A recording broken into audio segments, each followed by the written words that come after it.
নমস্কার, জল মাটি জীবনচক্র চ্যানেল থেকে আমি ভোলানাথ ঘোষ।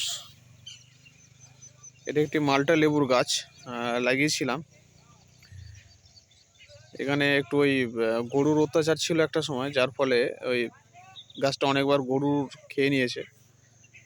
কিন্তু ওই কিছুদিন আগে এখানে বুস্টার 2 দেওয়ার পরে এই ডিসেম্বর মাসের শেষ দিক, অর্থাৎ কিছুদিন পরেই জানুয়ারি মাসের পয়লা শুভ নববর্ষ আসবে। তো এখন এইভাবে গ্রোথ নিচ্ছে। গাছটার উচ্চতা হচ্ছে এই 4 ফুট হবে। আমি এখান থেকে ফলের আশা করছি না, শুধু এখন কীটনাশক আর ওই পিজিআর ইউজ করছি, এইটুকুই আর কি। গাছটা বড় হোক, বড় হওয়ার পরে সেখানে তখন আমি রেজাল্টটা পাবো। এখন ফলের আশা কোনোভাবেই করছি না, কিন্তু মালটা গাছ একটু বড় হতে হবে, ফলের সাইজও বড় বড় হয়। কিন্তু এই যে এখানে অসংখ্য শাখা আসছে, এটাই একটা পজিটিভ দিক। গাছটাকে বড় করতে হবে প্রথম কথা। গাছ লাগিয়ে ফলের আশা করাটা নেহাতি বোকামি। যারা বোঝে তারা কখনোই এটা আশা করবে না। গাছটাকে বড় করাটাই হচ্ছে মূল কাজ এই মুহূর্তে। আর মালটা লেবুটা যে নিত্য প্রয়োজনীয়, দেখুন ভেতরে পোকা মাছা বেঁধেছে। এই পাতাটাকে আমাকে ছিঁড়ে ফেলে দিতে হবে। এর অনেক সমস্যা আছে, মূলত হচ্ছে ওই পাতা খাওয়া লেদা পোকা আছে।